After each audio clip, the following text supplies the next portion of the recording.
Hello, Brooke. Hi, Noah. Hi to our listeners. Today we have a guest. Her name is Luisa Muhr. She's a family and systemic constellation healer. She was born in Vienna, but she's based in New York. She's interdisciplinary artist and a healing arts practitioner. She specializes in family and systemic constellation, creator. She's a performer, specializing in vocal movement, performance, installation, and sound art, as well as experimental theater. She also runs New York's leading interdisciplinary women and non-binary artist series called Women Between Arts. Hi, Luisa. Hello. Hi. We are very happy to have you on our podcast. So tell us a little bit about your childhood, your background, and how you found yourself doing this. Great. First of all, thank you for having me. I actually grew up with this work, which is Wow. maybe a bit of a rarity, but I funny enough grew up in the house where these seminars would take place, these family constellation seminars, which were run by my mentor, my later mentor, Dr. Peter Orban, who is a German psychotherapist and also astrologer. And I was very fortunate to be around this work from very, very early on. So yeah, starting the age of 9, I had, about 50 people in my house once a month.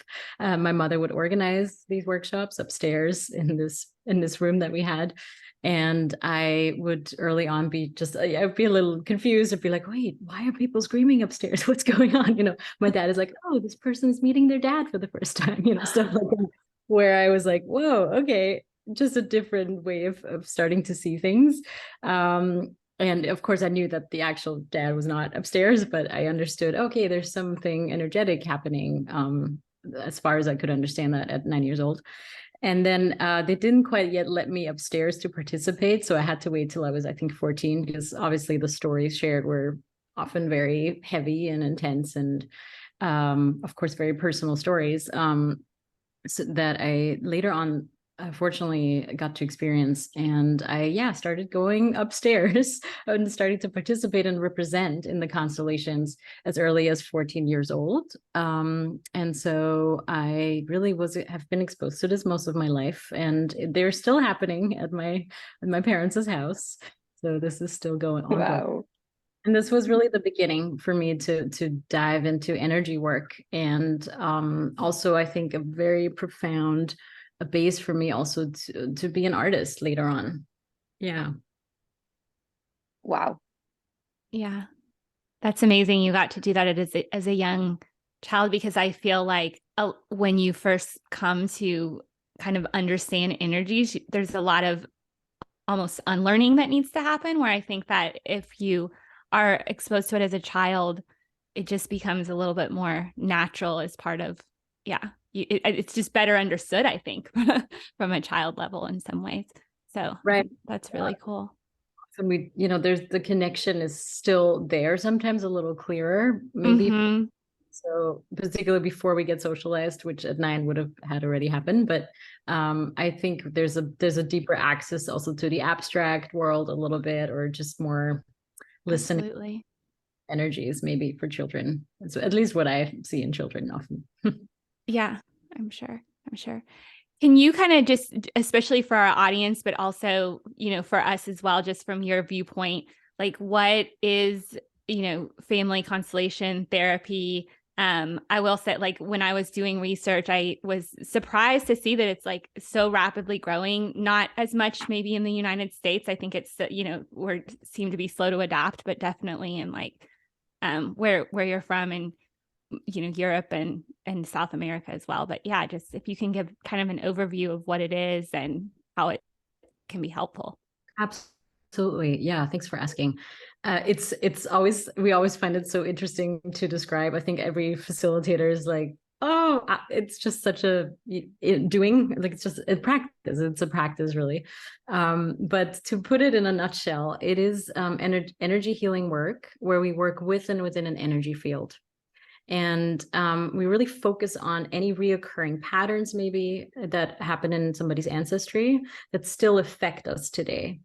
And this we really do through guided healing movements in the space.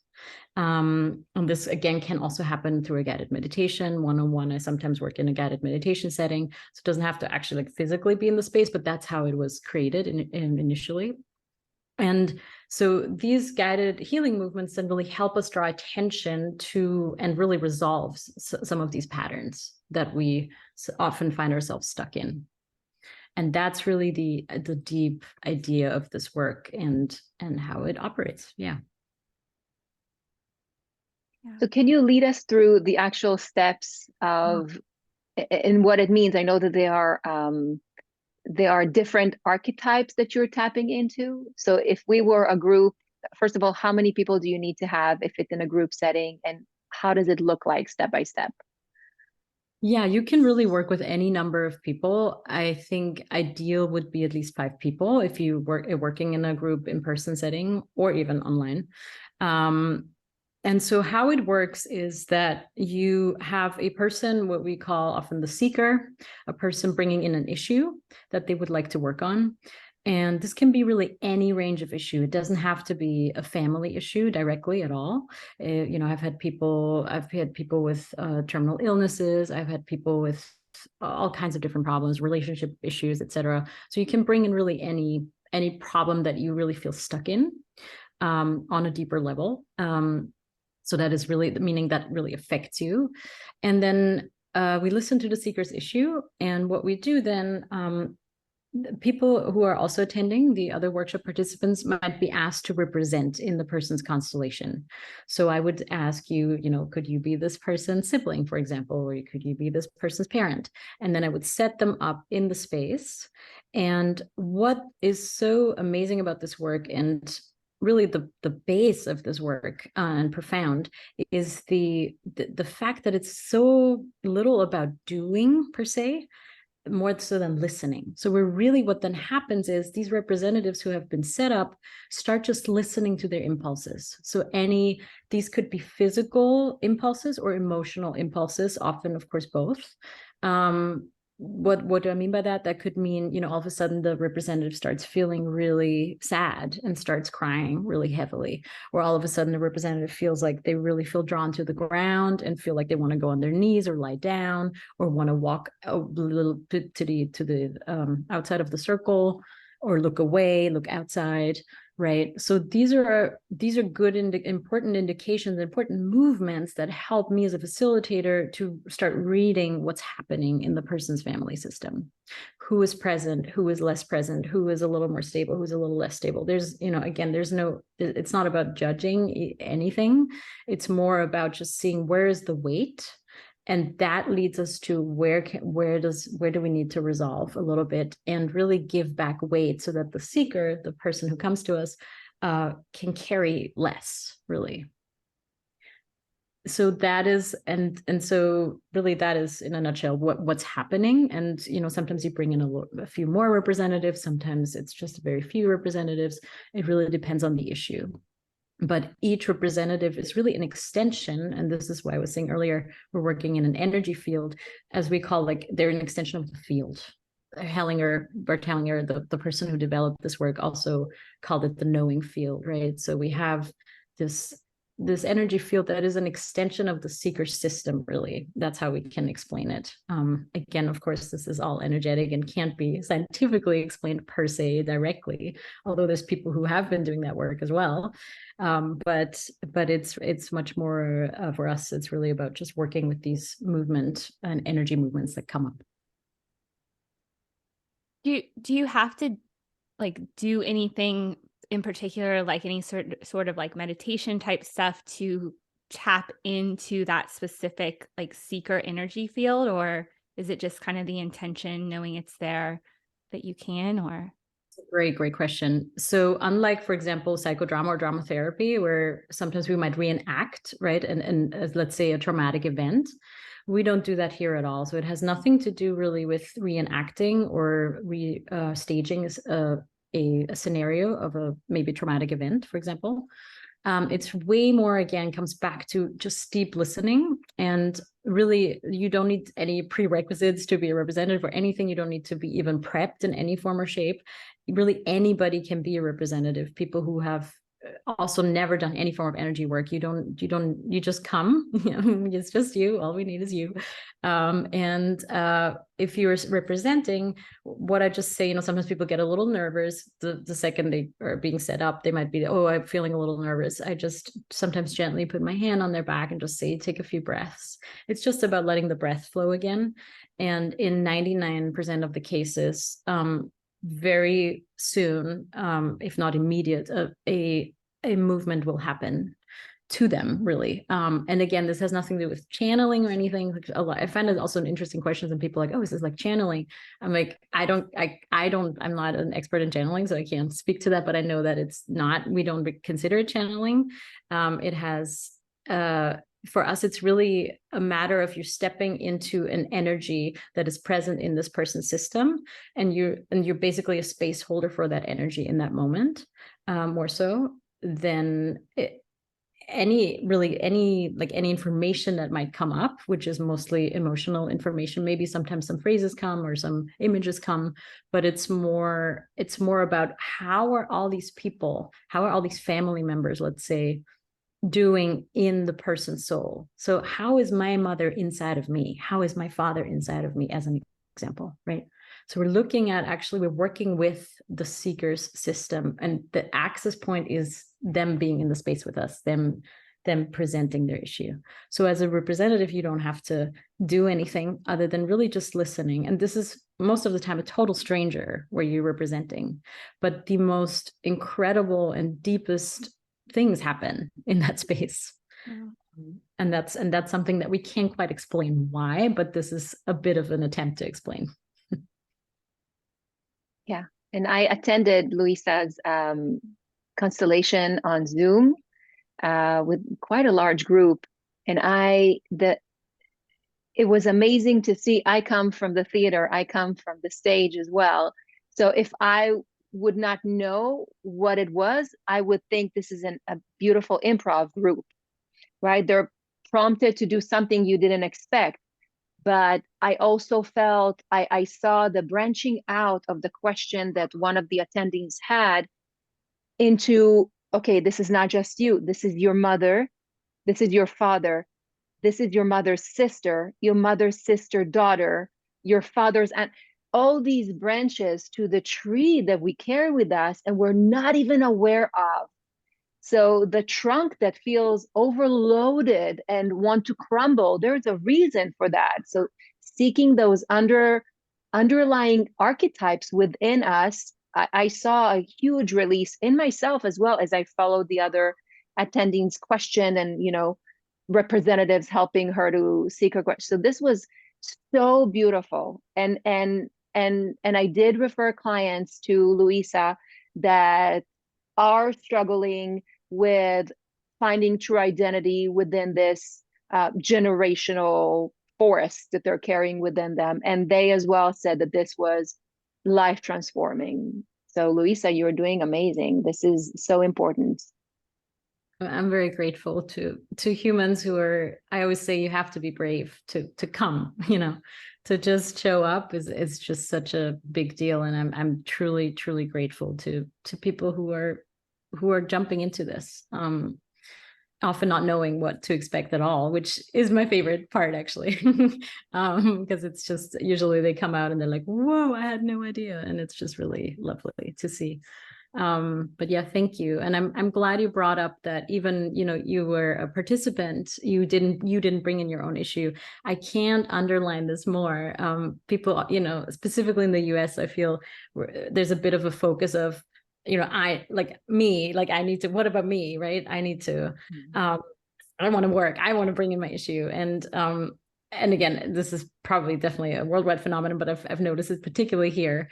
The work was really created to if a person represents an issue and other people are present and you are even representing, sometimes even just holding space on the outside, all the stories that we experience, all the issues that we experience with the person as we're going through this work is really for our own healing. And I'm so glad you brought this up, that you yourself felt such a release afterwards as well, because that's really what it is. And Hellinger would often say, sometimes he doesn't even want to work with the very eager people who are like, I really need to constantly Me too.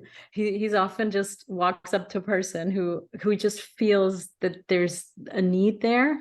But also he says, if you participate in this over and over again, you will actually get your healing done to a very large extent. And often it's not even necessary anymore to work on certain topics because you've been in the space and actually experiencing it. And this is really, it is experiential. That's what's so amazing about this work. As much as talk therapy can get us to a certain point, there is a point, most of my clients come from talk therapy, sometimes like 10 years of talk therapy. And thank God for talk therapy, that's all great. I'm all for it. But there's also a point where sometimes we get stuck there because ultimately it is about the experiencing, and energetically we can do this in the constellation that way. And I think that's really what ultimately breaks through certain walls. Yeah. Do you feel that like the reason that even if you're a representative and not the seeker, you're getting still that healing is like kind of the idea that all of these are kind of held, because I know that a lot of the work is based on like Carl Jung and the collective unconscious, but is it that maybe perhaps it's like tapping into this feeling that we kind of all have and we all need to release? Or do you have any thoughts around kind of what it is that it's like a universal energy type thing? Or yeah, I think, all these stories that are brought in are human and are relatable because they are shared by a human. So it is just that in itself as an act, as an experience, a bunch of strangers sitting in a circle and somebody sharing a deep issue that they're carrying, right? That is something that's it's really vulnerable. It's really beautiful. It's really relatable also, because something in us often is already, whoa, I relate. Like at least 5 people in the room will be directly feeling, oh, this is exactly what I've been dealing with. Or there's always this relation. But energetically, I think what's happening is that we are really, we're entering a state of awareness together that brings us to a place that is almost outside, and this is what is energy work. The field is not political, is not judgmental. So where any human values that we have added societally, for better or worse, right, are not in the field. So even me as a facilitator, I might have very strong political values or something in one way, and privately in my life. As a facilitator, I have to let any judgment, any preconceptions, anything that I have to let that outside of the door to walk in fresh, to just listen, because these are forces here that we don't even on the human plane often don't understand or judge a certain way, right? And so what we're learning through this energy work is the deep humanity, or the deep human aspects of bringing us together as humans, and that relation is so deep. And this comes from really the reason this work was developed. Hellinger specifically developed this work to heal Holocaust trauma in Central and Eastern Europe. This was like the base of this work. And at the time, what was a bit of a newer idea at the time was that not only do the victims and survivors, the descendants of them, need help, but also actually the perpetrator sides, the descendants of them, actually also need help. Because both sides carry in different ways, but both sides carry. And so this work was developed to really find how can we heal this very heavy trauma. And again, if you look at pretty much any continent, any country, there is similar trauma, right, as we know. And that's why there is this big universal. And if we look at, I always bring the image of a coin. A dear friend of mine once gave me this amazing, almost eureka moment when she said to me, there's always 3 sides of the coin. And I said, wait, what are you talking about? And she's like, well, the side that's round, that brings the 2 sides together. Oh. And I was like, what? This is so deep. It was such a simple image, but it's not just black and white. It's not just this or that, right? It is, every single person in their system has victim or survivor, however you want to call it. and perpetrator energy. Every single human being has that somewhere in their line, has perpetrators, has victims in their line. Some more on this side, some more on the other side. But it is something that speaks to all our systems. And that is why, particularly Hellinger discovered through this work, that there's this universal really that brings us together on that plane. And it's sometimes very painful, but that's where the healing is. Yeah. Yeah. And I feel like we on this podcast, we've talked a lot about like the dark and the light side of every human, and how we have to recognize that we have both sides in order to fully understand and embrace, our full humanness. Like if we reject the dark side, then we can't fully heal. So I think that you brought that up in that this work, and in such a specific way, and that there's a way that this has been utilized, especially looking at the Holocaust, one of the greatest atrocities, and really showing the dark side of humanity, that this is a specific way that you can heal that. And that's beautiful. Definitely, yes. So it's not really connected to past lifetime, just generations, right? Or would you say it can be connected to a person's past lifetime? So the under quotation marks classical way of doing this, traditional way of doing this work, is really, we're really looking at the current family system. So we usually don't go back further than maybe 3 to sometimes 5 generations. If something is really, really heavy, such as genocide, right? If somebody was in either on either side really of genocide, like let's say in a leading position or a victim of that, sometimes we might have to go back 5 generations, but that's rare, but can happen, depending on how much is being carried over to the person, how much resonance that still has in the person today. But that's usually where we stay. We don't, there are definitely facilitators who are also past life workers, energy workers, so they sometimes combine the work. But the so to speak, more traditional way of doing this is really within the current family system on this plane, I would say. Yeah. And I should say that I always want to say this, and any public way of sharing this, I want to be a bit of a spokesperson for that. So the work really also has its roots with the Zulu people in South Africa, because Hellinger spent a lot of time there. And he was a priest, so he was teaching at a school there. He spoke the language fluently. He was really he lived in this little village really, and everybody knew him there.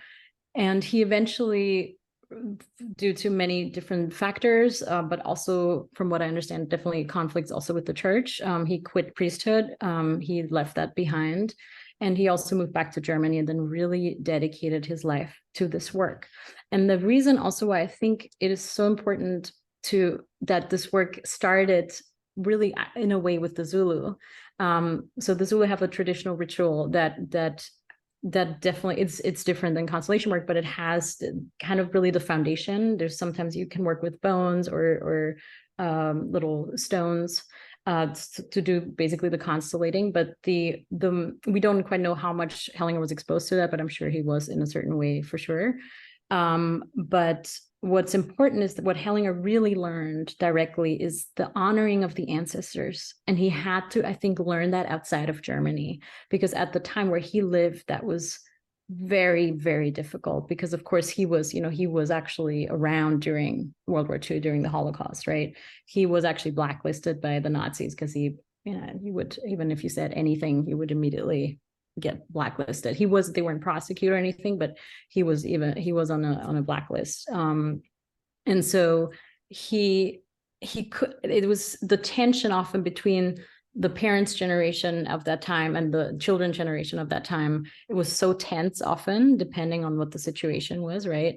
That I think he had to learn this sense of honoring on a really spiritual level somewhere else. And I think that's really where the work started. Yeah.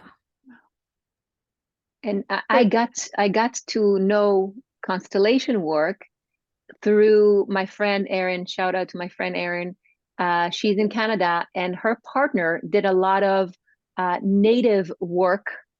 And so he got to know constellation work, and they both became healers in that work. So when she was here for a weekend and she started talking about constellation, I started going deeper into, oh my gosh, that so resonates with my soul. So yeah, you mentioning it makes perfect sense that it started there, and the whole idea behind honoring the ancestors. And I think a lot of traditions and a lot of spiritualities do that beautifully. I know in Mexico they do Dia de los Muertos. In Judaism, we do light a candle. We call it Ner Neshama, a memorial candle for those that we lost. So that honoring while not letting their traumas be trapped inside of us, I feel like this balance is really important. Yeah. Right. Yeah. Yeah.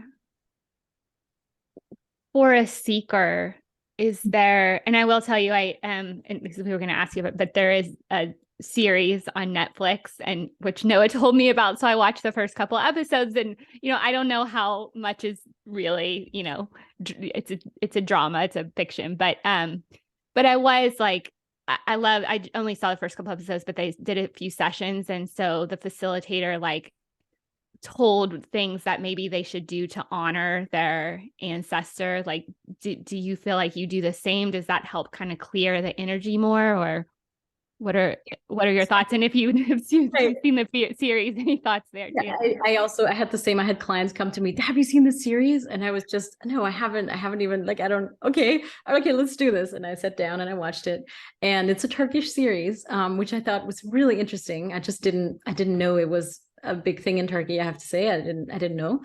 And I was kind of excited about it. And it was really funny because before all that happened, I had a bit of a rise in Turkish people who came to my workshops.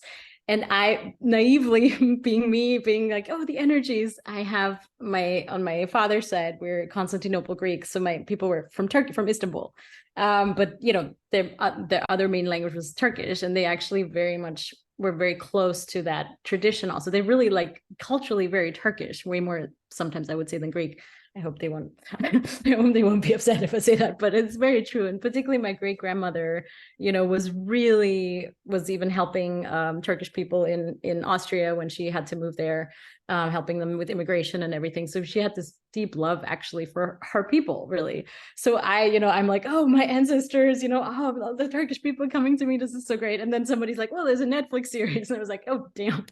So that's kind of my little story but I was excited. I was just so excited. And I think it's like you said, it's hot. It has like some Hollywood vibe to it for sure. But I think it's lovely. It's nicely done, and I think it does give us a little bit of a dive into the work. And so that was exciting to me to just see. And remind me of your question again. You had a specific question. The honoring of the ancestors, like for the seeker, like just or how that process works. Do they kind of feel immediate relief usually, or is it kind of a process?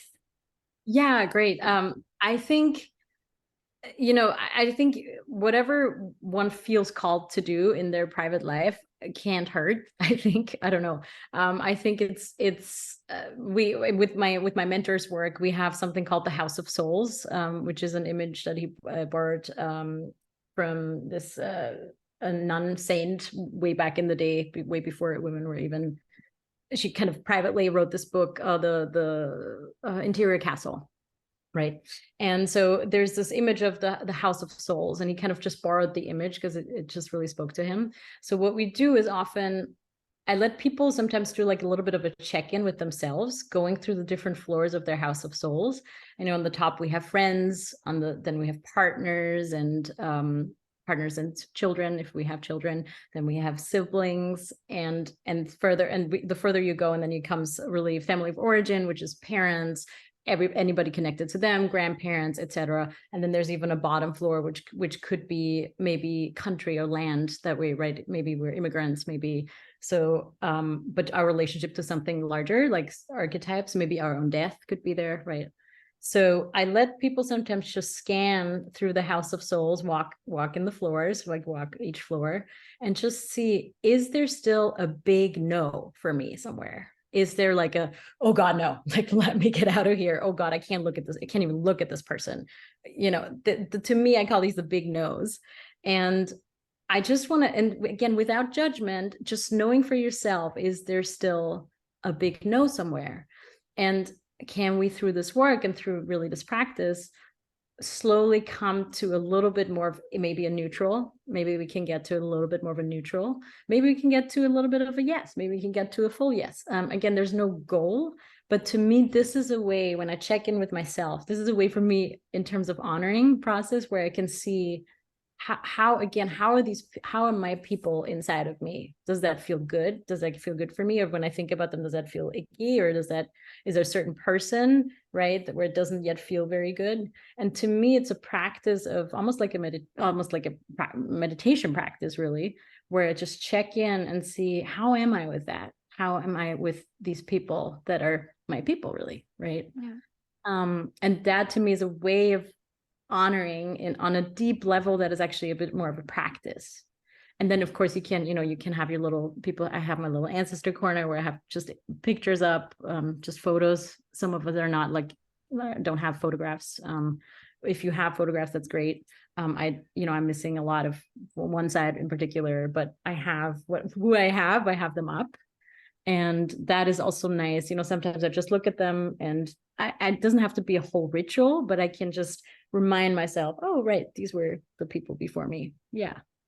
And I kind of go through life with that and that in mind. And if I come into situations that feel a little tricky, sometimes there's like a little alarm going off, or like it reminds me of something, and it's almost like an old memory somehow, often, where I'm like, oh, I think this is connected to that. And this is also, of course, due to my practice, that I might have maybe more knowledge to a certain extent, because I was curious about it. But even if we don't have much knowledge, like more factual knowledge, right, we can still have that connection. And that's really what we're learning with this work. Also working with, I work a lot with people who were adopted, for example. You can do, or foster children who were foster children, who now come to me as adults, and something like that, where you really don't have a lot of information maybe about the biological parents, as an example, and you still, maybe you feel lost, or you don't feel really grounded in your life at the moment, right? And then we can kind of, even though there's not much information, because it's energetic work, we actually still have access because the person is here, right? Yeah. I could see how that would be super powerful for children who have any sort of, abandonment or, lost parents in any way, to tap into that. Yeah. Yeah. And even the daily practice of having our ancestors or our family pictures around us. Like for me personally, I feel my grandma, I feel my women tribe inside of me every single day. Everything that I do in life, I know I'm representing them. I feel their energy pushing me forward. I hear their voices sometimes, and sometimes it's scary, right? Sometimes it's like, okay, because sometimes I miss their energy in this physical realm, but they're not here. And I find myself, sometimes I cry because they're not here, but then I'm reminded there's so much more than the physical realm. The whole metaphysical, supernatural energy field that I'm tapping into every single day. This is what I have that pushes me forward. So I do like your idea as like a daily practice of just having my ancestors' pictures in front of me, like to even remind me even more, even for our kids. We have kids too. Okay, this is that, as opposed to creating sadness, right? Because that can happen as well when you see a picture of a loved one. Yeah. That's great. I think it's very helpful. Yeah. And just as we're talking of this, and especially to our audience, like I think, especially here in the States, and I don't know if there's maybe even thoughts on that, but there's a lot of resistance to energy work. And it's, to me, what I found is you can't really wrap your head around it necessarily. I think it's something that you really have to experience it. And once you, and it just reminded me, Noah, as you were talking, I did something where I called my grandmother in, and I could feel her energy. It like makes me cry, want to cry just thinking about it. But it's not something that the mind is really going to wrap itself around. So I feel like if anybody's skeptical, the only way that you can really fully start comprehending it is to dive in and just experience what it's like to feel something like that. Yeah, I think I always highly recommend, and even if people come and they tell me in the beginning, I just want to observe. I don't know what this is yet. And I'm like, Yeah. totally fine. You just, if you pick to be a representative and you don't want to, you just say, no, thanks. I'm going to sit this out. That's totally fine. Once you're there, we're all working. It's really for everybody. Even if you're not even representing, you're holding space. We're holding space together, and it will affect you even in a way you might not even realize at first, right? It's almost like waves. You might feel the repercussion of some of that definitely in you still resonating. But I always encourage, I'm like, if you don't want to, that's fine, but I would really recommend jumping in, because it is really an experience. And it's really, I've done a lot of different healing modalities and tapped my toes into different things, and I really have found that this is one of the most effective also, and kind of immediately effective practices and modalities, or however you want to call it. Yeah. How does this correlate to your art? How does your art being fed from this beautiful process of you being a constellation healer? Oh, that's a beautiful question. Yeah, people ask me that actually quite a bit, and I really appreciate it. I think, when people ask me, just tell me in one phrase who you are, what do you do? I always say I'm a field worker, or I'm an energy worker. I usually say I'm a field worker, because to me, it's being an artist, I tap into a different kind of energy field, right? Like anybody who's experienced a particular performance, it's very clear, right? It can even be in a museum. It can even be with a sculpture, right? But all of us have felt this, where we watch a performance where we feel transformed, right? And that to me is the energy field in a more artistic space, right? And so there I have a responsibility, as much as I have as an artist, as much as I have a responsibility in a healing energy field. So to me, it's just kind of navigating and being in different types of energy field. And I think that was the key when I was so little, learning that's what, I walked out of there and I was like, oh, I want to do, I want to do X, Y, Z. I was like very clear that I want to be a performer, without this having anything to do with performance. But I was already exposed to so much art. So I was already in that. But then I kind of was like, wow, raw emotions are like the most amazing thing ever. I was just so fascinated that none of, in the healing world, of course, nothing was acted or something, right? So it was all this realness. And then I thought, well, the realness is also in the art, right? So where does that bridge? And so throughout my life, I'm an interdisciplinary artist. So I work a lot, mostly within music, but I have a strong theater background as well, as you mentioned, and do a lot of movement art, as I call movement art. You could call it dance. I movement art sits better with me, but I really mostly through a musical lens. And to me, sound in particular in music is just something so energetic. Again, something that's unseen, right? That we can't quite place in terms of how does it look, right? Unless we put an oscilloscope through something and then let it run through an oscilloscope and see the waves, the sound waves. But I'm fascinated with uncovering really what's not seen, or not what's not heard. So I work a lot artistically with just spaces, different spaces. And that includes, of course, also the people who are present, working with what's already there. What's already the information that's actually already energetically in a space. And can I just help that uncover through maybe vocalizing it, through maybe moving it, through maybe voicing it in different ways or wording it in different ways, right? So that's what I'm super interested in. I think this work has definitely made me a better artist, and the other way around. I think I've become a stronger facilitator because also I'm an artist. So it has really been this beautiful teeter-totter accompaniment of each other. And the older I get, the more I also don't feel the need anymore to be so clearly separating them so strongly, you know, like, oh, I do this, but don't tell anyone I also do this, you know. It's just, when I was younger, I was like, oh my God, is that gonna harm, is that bad for me or something? And the older I get, I'm like, no, this is totally in the same world. And of course it is different spaces, but it helps each other. And so why would I not let it help each other? Yeah. Yeah, and both Brooke and I are huge promoters of Renaissance titles. So, you know, I know Brooke, you have a bachelor's in engineering, and she's also a nutritionist. She's a yoga teacher, like, you know, and I'm very similar. I study science. I was a yoga teacher. I come from the arts. Hey, the more the merrier. We're souls. That's first and foremost. We're souls, and we're here to make an impact through the vessel that we are born with. So it doesn't matter what you do, it's how you do it. How do you share the light with others? That really matters, the bottom line.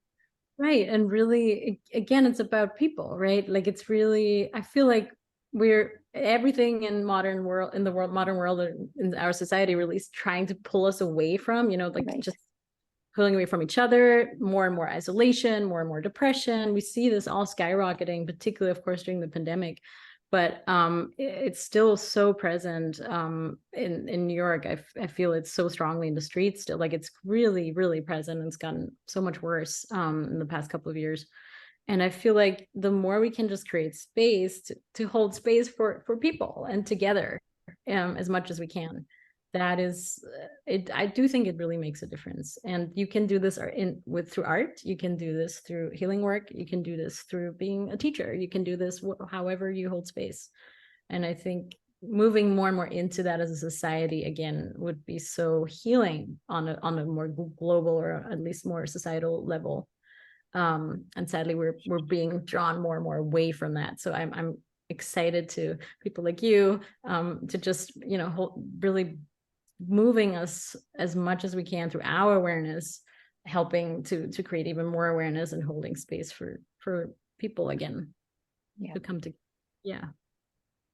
I could be wrong, but I feel like we've kind of reached this breaking point where it's like we've been so separated and siloed and labeled as you're this and you're this, that there really is this yearning to find that space and to create that connection. And I think that, you know, I'm so glad we're talking about specifically this family constellation work and how it can be a benefit, not, you know, to anyone who's participating in this, just in that sense of like, you are tapping into a feeling of humanity. Like, I love how you were talking with that, even if you're not the seeker, you're still going to get so much benefit in just being able to feel, and it creates a certain amount of empathy.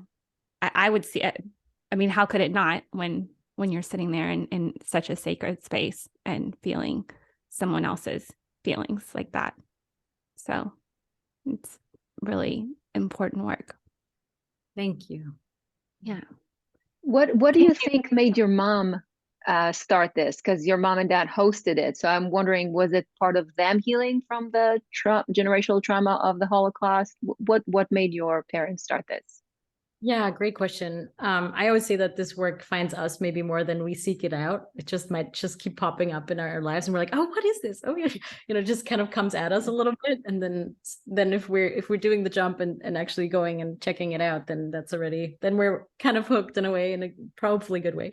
But so I believe, so my mom is really mostly like the host for the seminars that are happening in my parents' place still. And my mentor is the person who's still facilitating. He's now getting really old, so she is going to probably take over that, which is exciting and also sad. But I think how our family was drawn to this, I think, you know, definitely our background with multiple different diasporas or just history, etc., in our lines. My mom's side, on her mother's side, they're Holocaust survivors. They were socialists, and my great grandfather survived the camps. And I think, you know, I think that there is definitely some like there's some fate bonding somehow. And I feel like this work might come to us also due to a certain reflection in our ancestry, maybe that just needs to heal in that way, maybe. And so I think maybe that's how it found us. And my mother still so actively organizing and being so invested in it. Apart from the fact that it really, we see every time you do a session, you just see the benefits. It's just so, I have to say, it's really gratifying also to see that people are walking out and they look sometimes 10 years younger, in like 2 hours. I have never quite seen anything like it, to be honest. I'm like, wow, this is crazy, amazing that this exists. I'm just so grateful for the work to be there, and for really all the lineage of the work to bring it to us in this form today. And so, yeah, that might be maybe my only answer, but I do see definitely my mother that and that line. Her mother is still alive. She's my only grandparent who's still alive, and she was, her dad was locked away and was in the camps when she was 7 years old. So she's very traumatized, remembering her dad just not being around, and they were very, very poor. They were he was a miner, so he had to walk to the mines like 2.5 hours one way and back, and farmers, so they were just like really low working class. Yeah. And he was needed so much because that's what was all they had. So they had a really hard life. What's so beautiful, I do think that if the descendants also do a lot of work, I've seen my grandmother, I've never seen her as happy as now. Like she's in her mid 80s, and I call her and I'm like, how are you doing? And she says, I'm just happy. She just, was like this little, she always checks in and then she's like, I'm just happy.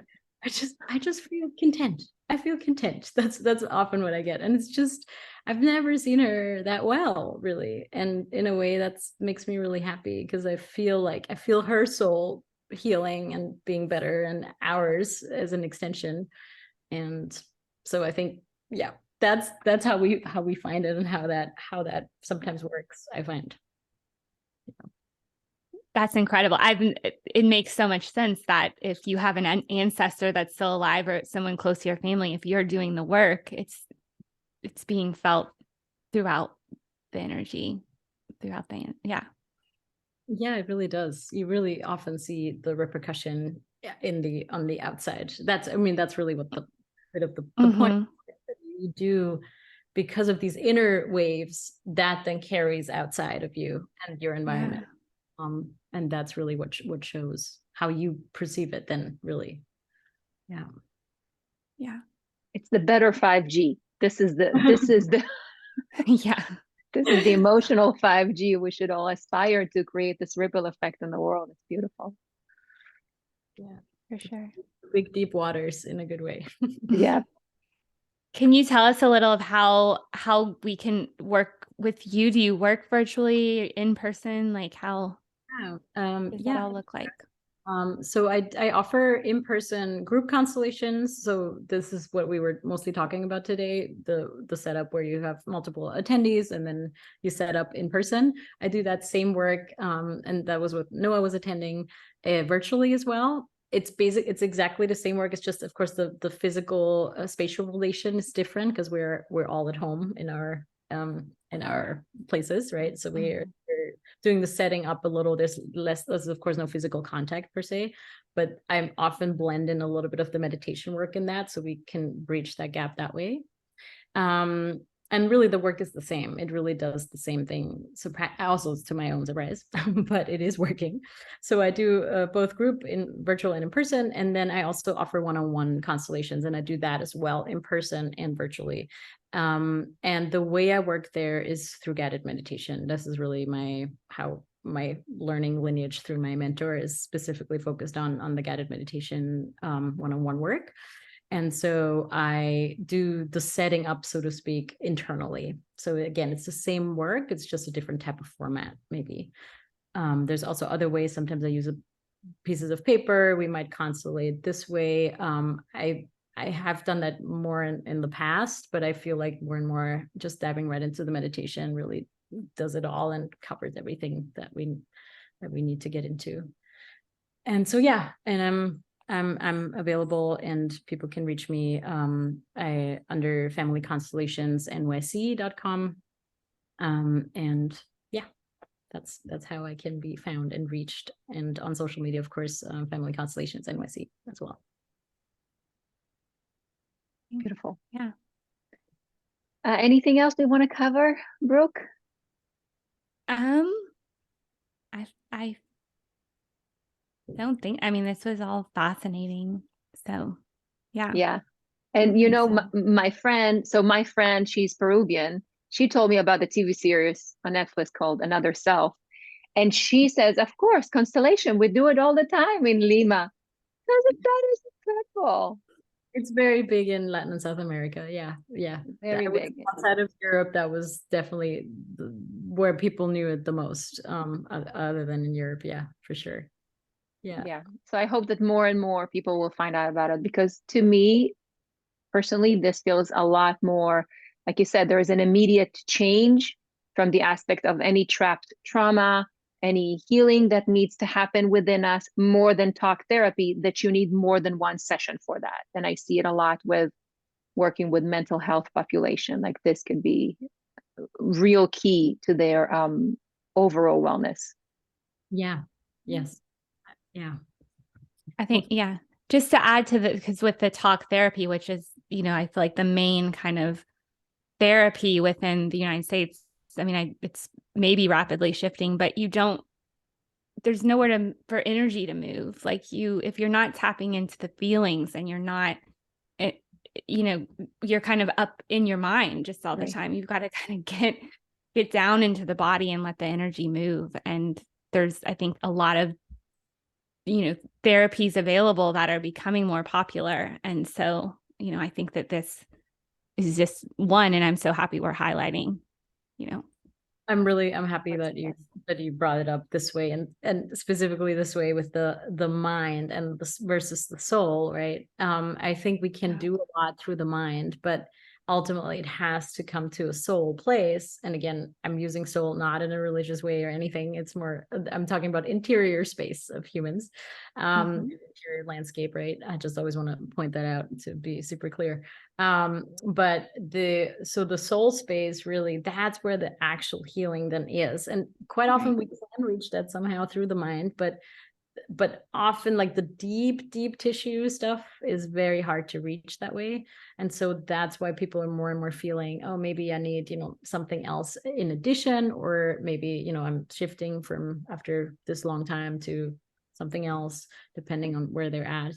I always think it's a great way of just at least creating awareness, right? That's really big, that we can talk about it, that we can create awareness this way.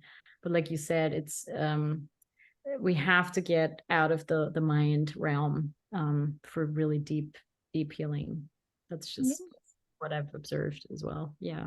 And we talked in previous episodes about being in this, you know, beta brainwave all the time, busy. We gotta get down to our theta, which is more intuitive, more creativity, and just sitting down a few moments a day. We had a wellness and meditation episode just recently.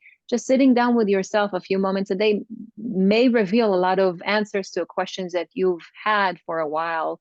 And I just thought about something. I wonder if the IFS, internal family system, was derived out of constellation, because we use it a lot in nutrition.